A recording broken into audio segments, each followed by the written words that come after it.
حج کے فارم اور policy announce ہو گئی ہے تو ماشاءاللہ مجلس حج و عمرہ بھی اب ایکٹیو ہو گئی ہے. تو میری گزارش ہے عبدالاحد بھائی کو بتائیں کہ جو لوگ حج کرنا چاہتے ہیں اس سال پاکستان سے، ان کے لیے ہمارے پاس کیا پالیسی ہے اور ہم ان کا کیا ساتھ دے سکتے ہیں. ارے ماشاءاللہ حسن رضا بھی آج آ گئے ہیں. واہ بھائی واہ ماشاءاللہ. عبدالحبیب بھائی، اللہ کے فضل و کرم سے پچھلے سال کی طرح اس سال بھی کم و بیش 18 لاکھ کا کوٹا دنیا بھر میں جو ہے وہ اناؤنس کیا گیا ہے، ٹھیک ہے، جس میں سے پاکستان سے 179,210 یعنی 1,79,210 عازمین حج کریں گے انشاءاللہ، جس میں پرائیویٹ اور گورنمنٹ اسکیم کے الگ الگ ہیں. دعوت اسلامی کا شعبہ حج و عمرہ الحمدللہ دنیا بھر میں حاجیوں کی تربیت اور ان کی رہنمائی کے لیے موجود ہے. جو اس سال حج کرنا چاہتے ہیں ان کے لیے معاونت حج کا سلسلہ بھی ہے الحمدللہ عز و جل.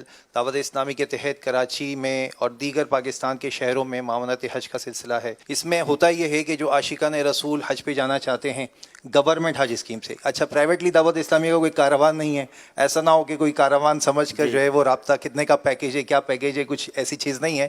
جو گورنمنٹ حج اسکیم کے تحت حج کرنا چاہتے ہیں اور دعوت اسلامی کے قافلے میں ان معنوں میں کہ جو عاشقان رسول کو اکٹھا کر کے ہم قافلہ بناتے ہیں اس میں شامل ہونا چاہتے ہیں تو وہ شعبہ حج و عمرہ کے ذریعے سے اس میں شامل ہو سکتے ہیں. اور الحمدللہ عز و جل پچھلے سالوں کی طرح اس سال بھی فیضان مدینہ عالمی مددی مرکز میں بھی یہ آفس قائم ہے. یہاں آ کر خود بالمشافہ بھی مل سکتے ہیں اور معاونت حج کا فارم دعوت اسلامی کی ویب سائٹ پر بھی موجود ہے، وہاں سے ڈاؤن لوڈ کر کے اسے بھی حاصل کر سکتے ہیں. ماشاءاللہ.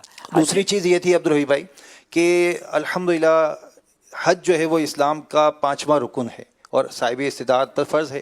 ایسا بھی ہوتا ہے کہ جن کے والدین حج کیے بغیر چلے گئے، بعض اوقات پتہ لگتا ہے کہ استطاعت تھی، ابو نے حج نہیں کیا، امی نے حج نہیں کیا، لیکن اگر وہ وصیت کر کے نہیں بھی گئے اور پھر بھی ان کی طرف سے اگر کوئی حج کروانا چاہتا ہے تو آپ بہتر گائیڈ کریں گے. بتائیے کہ کیا کیا جائے کہ وہ ان کا یہ حج جو ہے وہ کسی طرح سے اللہ پاک کرم کرے اور قبول فرما لے. دیکھیں حج بدل کے اصل مسائل تو الگ ہیں، لیکن کوئی اپنے محرومین کے لیے ایصال ثواب کے لیے بھی حج کروانا چاہتا ہے، بزرگان دین کے ایصال ثواب کے لیے بھی لوگ حج کرواتے ہیں، تو آپ حج بدل کے لیے بھی ہم سے رابطہ کر سکتے ہیں. دعوت اسلامی کے مبلغین اور علماء الحمدللہ حج پر جاتے ہیں تو وہاں جا کر فائدہ یہ ہوتا ہے کہ وہ حاجیوں کی تربیت بھی کرتے ہیں. یعنی آپ کے ایصال ثواب کے لیے وہ جا رہے ہیں لیکن ساتھ ساتھ الحمدللہ وہاں حاجیوں کے لیے زبردست تربیت کا اہتمام ہو جاتا ہے. تو حج بدل کے لیے بھی آپ اسکرین پر نمبرز دیکھ رہے ہیں، ویب سائٹ بھی دیکھ رہے ہیں، تو آپ ہم سے رابطہ کر سکتے ہیں. اللہ کرے کہ اس سال حج پہ جانے والوں میں ہمارا نام بھی لکھ دیا جائے.